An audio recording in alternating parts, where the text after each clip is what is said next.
안녕하십니까? 30년 경력의 신경과 전문의입니다. 나는 건강하니까 그런 일은 나에게 일어나지 않을 거야. 바로 어제까지 이렇게 생각하셨던 74살의 박서준 어르신께서 오늘 새벽 구급차에 실려 저희 병원 응급실을 찾으셨습니다. 평생 큰 병치레 한 번 없이 건강을 자신하시던 분이었습니다. 찜통더위에 시원하게 에어컨을 켜놓고 텔레비전을 보시는 것이 유일한 낙이었고, 바로 어젯밤까지도 손주들과 웃으며 저녁 식사를 나누셨습니다. 하지만 오늘 아침 모든 것이 달라졌습니다. 화장실에서 양치질을 하다 무심코 거울을 본 순간 어르신은 자신의 얼굴이 낯설게 느껴졌습니다. 입이 한쪽으로 비뚤어져 있었기 때문입니다. 아내를 부르려 했지만 입에서는 여보가 아닌 하는 뭉개진 소리만 새어 나왔습니다. 평생 익숙하게 사용하던 오른손으로는 칫솔을 쥘 힘조차 들어가지 않았습니다. 그 순간 박서준 어르신은 직감하셨습니다. 아, 이것이 바로 뇌졸중이구나. 여러분, 이야기가 바로 내일 아침 여러분이나 혹은 사랑하는 가족의 이야기가 될 수 있다면 어떻겠습니까? 어제까지 멀쩡했던 내가 내일 아침 거울 앞에서 비뚤어진 얼굴을 마주하고 사랑하는 손주의 이름을 부르려 해도 혀가 꼬여 발음이 되지 않는 상황. 그 찰나의 순간에 앞으로의 남은 인생이 송두리째 바뀔 수 있다는 공포를 마주하게 되는 것입니다. 더욱憂慮なのは、このような緊急事態が寒い冬よりも、むしろ蒸し暑い夏に頻繁に発生するという事実です。 시원한 에어컨 아래 집안에만 머무르면 안전할 것이라는 생각이 때로는 가장 위험한 함정이 될 수 있습니다. 여름, 뇌졸중에 숨겨진 계절. 대부분의 사람들이 뇌졸중을 대표적인 겨울철 질환으로 오해하고 있습니다. 하지만 지난 30년간의 응급실 기록을 분석해보면 충격적이게도 뇌졸중 환자는 겨울보다 무더위가 기승을 부리는 7월과 8월에 훨씬 더 많이 발생했습니다. 그 이유는 무엇일까요? 가장 큰 원인은 탈수입니다. 여름철 땀을 많이 흘리면 우리 몸은 수분 부족 상태에 빠지기 쉽습니다. 혈액 속 수분이 줄어들면 혈액의 점도, 즉 끈적거림이 심해집니다. 마치 묽은 죽이 불 위에서 졸아들며 걸쭉해지는 것과 같은 원리입니다. 이렇게 끈적해진 피는 혈관 속을 원활하게 흐르지 못하고 혈전, 피떡을 생성하기 쉬운 환경을 만듭니다. 이 혈전이 뇌로 가는 혈관을 막으면 바로 뇌경색이 발생합니다. 얼마 전 부산에서 골프를 치시던 71살의 최우식 어르신께서 갑자기 쓰러져 실려 오셨습니다. 무더운 날씨에 8시간 넘게 운동하시면서 물을 거의 마시지 않았던 것이 화근이었습니다. 연세가 드실수록 갈증을 느끼는 신체 기능이 저하되어 몸에 수분이 부족해도 목마름을 잘 느끼지 못하는 경우가 많습니다. 따라서 의식적으로 물을 마시는 습관이 무엇보다 중요합니다. 오늘부터 실천하는 여름철 뇌졸중 예방법 1. 목이 마르지 않더라도 화장실에 다녀올 때마다 물 한 잔을 마시는 습관을 들여보십시오. 하루 6, 7번만 반복해도 우리 몸에 필요한 충분한 수분을 보충할 수 있습니다. 또 다른 위험 요인은 급격한 온도 변화입니다. 30도가 넘는 외부와 20도 초반의 실내를 오가는 것은 우리 혈관에 엄청난 스트레스를 줍니다. 혈관이 급격하게 수축하고 이완하는 과정에서 뇌혈류에 문제가 생겨 뇌졸중을 유발할 수 있습니다. 오늘부터 실천하는 여름철 뇌졸중 예방법 2. 지금 바로 에어컨 설정 온도를 확인하십시오. 실내의 온도차는 57도 이내로 유지하고 2628도 정도의 적정 온도를 설정하는 것이 혈관 건강에 이롭습니다. 뇌졸중의 두 얼굴, 뇌경색과 뇌출혈. 뇌졸중에는 크게 두 가지 종류가 있습니다. 수도관이 막히는 것과 같은 뇌경색과 수도관이 터지는 것과 같은 뇌출혈입니다. 1. 뇌경색. 혈관이 막히는 병 뇌졸중 환자의 대부분이 여기에 해당합니다. 혈전 등이 뇌혈관을 막아 뇌세포로 가는 산소와 영양분 공급이 차단되면서 뇌세포가 서서히 죽어가는 질환입니다. 증상은 주로 한쪽 팔다리 마비, 언어장애, 시야장애 등으로 나타납니다. 갑자기 젓가락질이 안 돼요. 말이 어눌해졌어요. 와 같은 호소가 많습니다.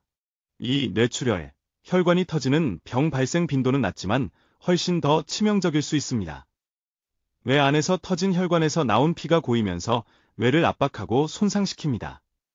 전형적인 증상은 생전 처음 경험해보는 극심한 두통과 구토입니다.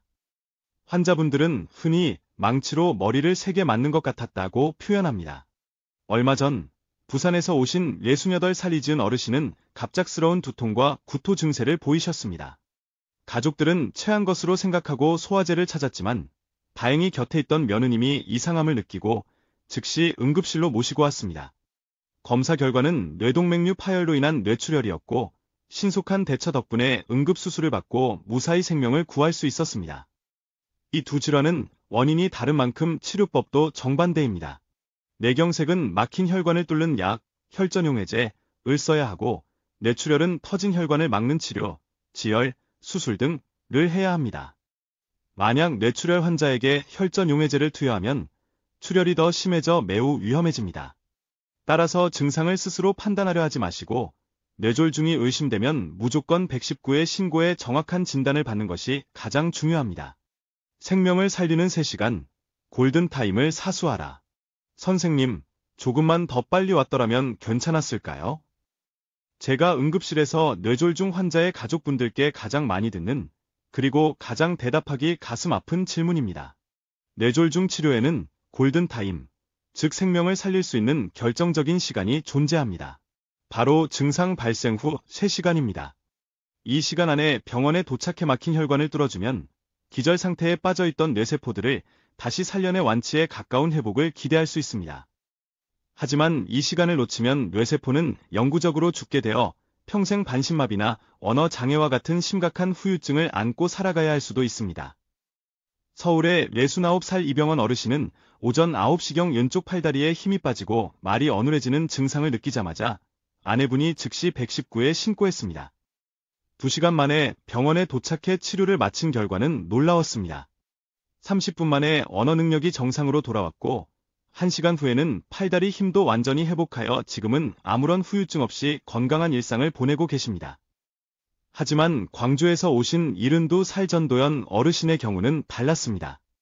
비슷한 뇌경색 증상이 있었지만 나이가 들어서 그러려니 하고 지체하다 26시간이 지나서야 병원을 찾으셨습니다.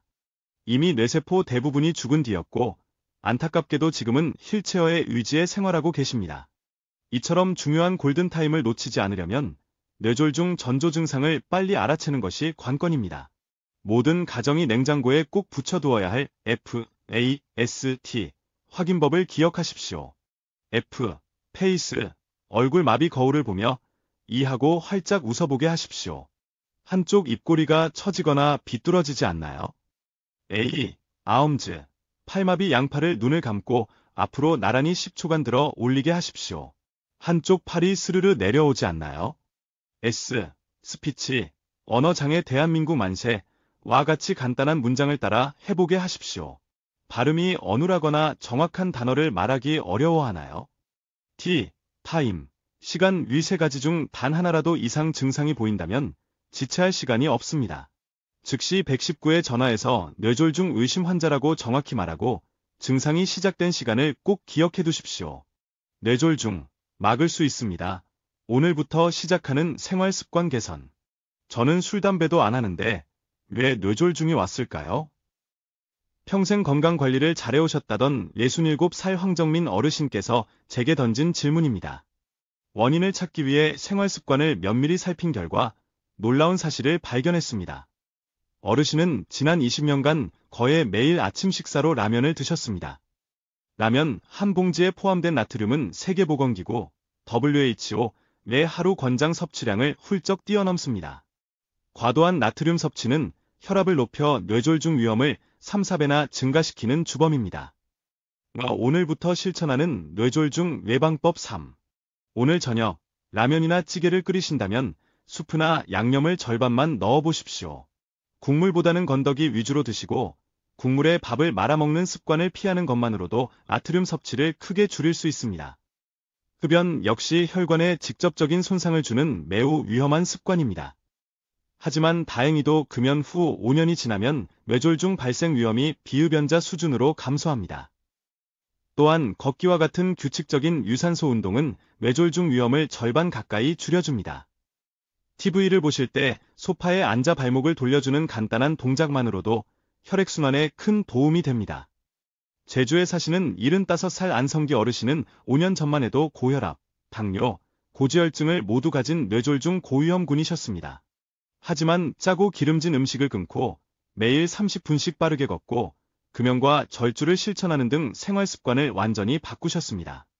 지금은 모든 건강 수치가 정상으로 돌아와 손주들과 함께 한라산에 오를 정도로 건강을 되찾으셨습니다. 뇌졸중은 예방이 가능한 질병입니다. 이것이 제가 30년간 수많은 환자들을 치료하며 내린 가장 중요한 결론입니다. 여러분의 건강한 노년을 위하여. 뇌졸중은 한순간에 개인과 가정의 삶을 무너뜨릴 수 있는 무서운 질병이지만 오늘 제가 말씀드린 내용들을 기억하고 실천하신다면 충분히 예방하고 극복할 수 있습니다.